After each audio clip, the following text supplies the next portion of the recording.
Hello, my name is Lucas. This is a bit of lit, and it is day 11 of Vlogmas, and it's been a while. I haven't talked too much about anything literature related besides a couple days for Poetry Thursday, and also one day I read a piece from The Art of War by Sun Tzu.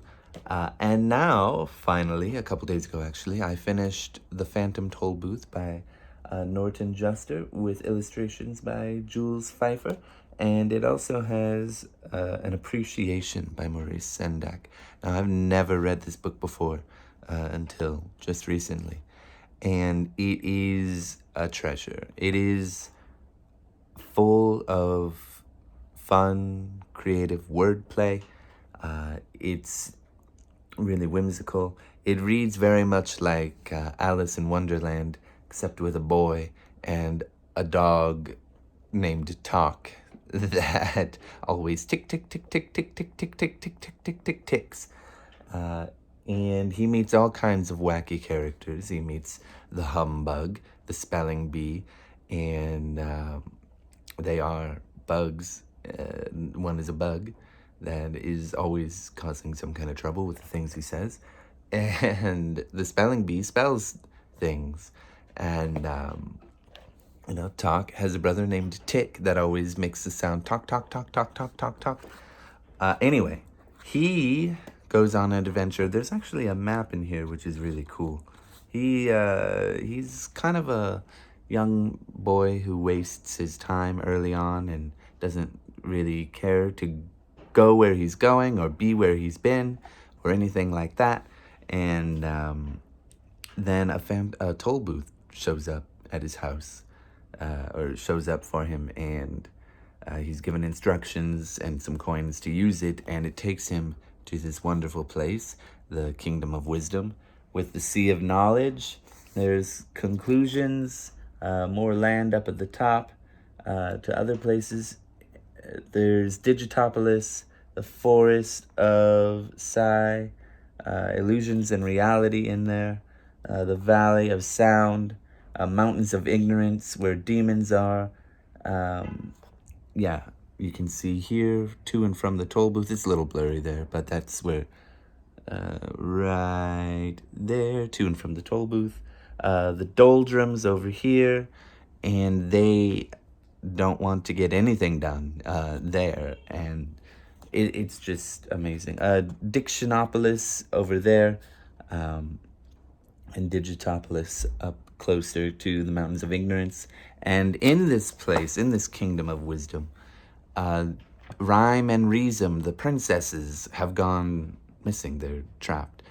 And a lot of it has to do with their brothers, the mathematician, and I'm forgetting the other one's name, the other brother, who is the king of Dictionopolis.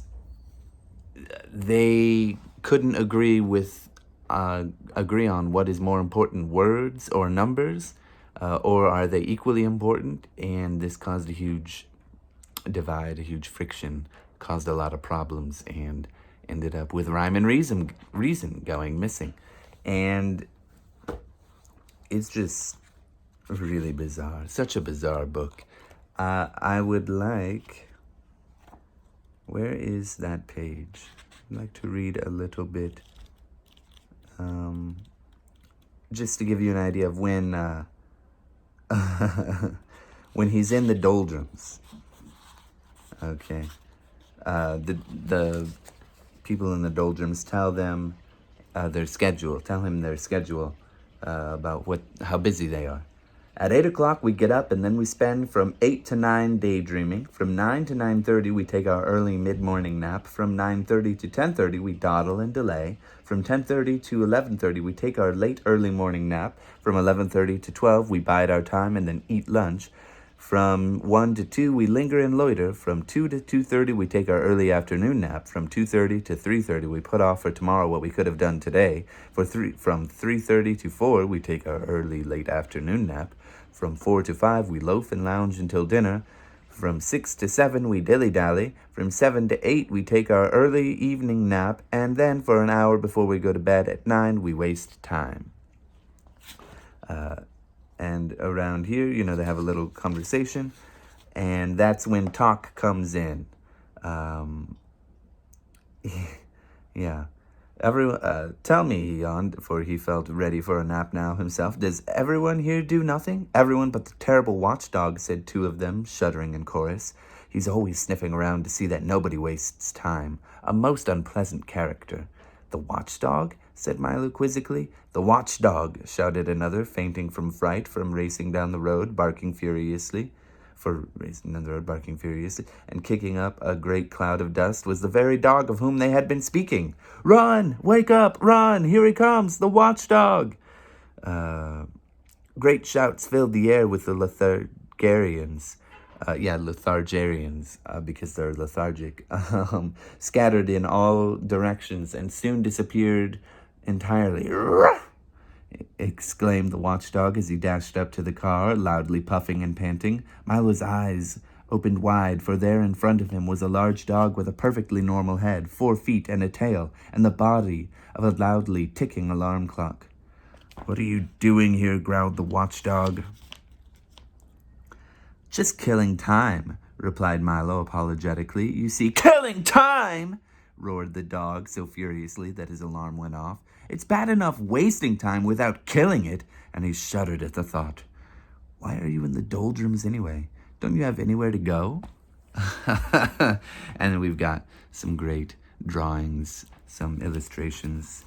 There's a whole lot more. It gets a lot crazier when Milo is with the king of Dictionopolis. He's told to give a speech, and Milo has never given a speech, so he tries to give something sort of motivating, and the king says, that's enough of that, and then has everybody else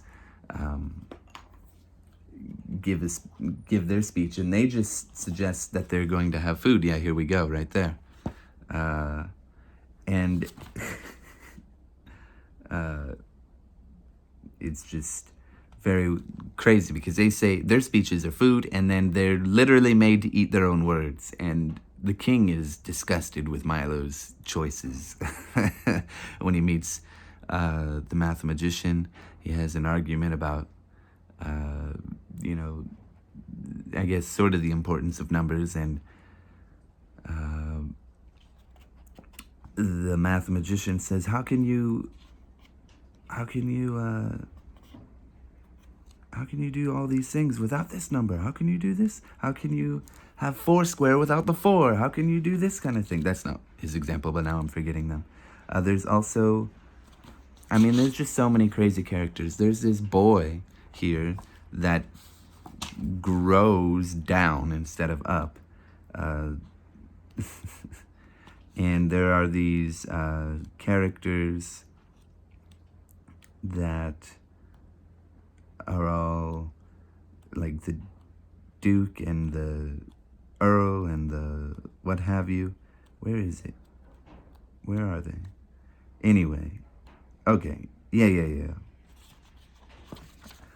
These characters, they all say the same thing in different ways. Welcome to the word market.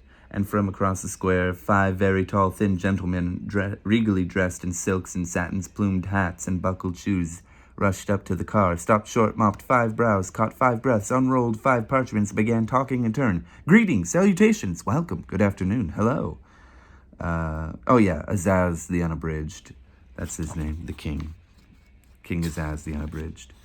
And these characters are the Duke of Definition, the Minister of Meaning, the Earl of Essence, the Count of Connotation, the Undersecretary of Understanding.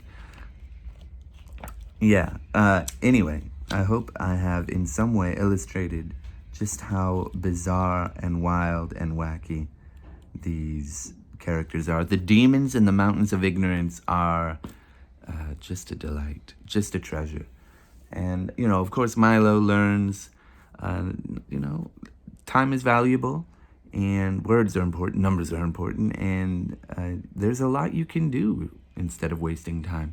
And I think it's a great book. I kind of rambled and just quoted some things that I couldn't remember off the top of my head. But excellent book, very fun. A little hard to read because it's so whimsical in a way. A little hard to read straight. I had to read it over the course of my train rides to and from work, so that I didn't lose appreciation for the cleverness of the book. But overall, I think it's great, and I recommend it.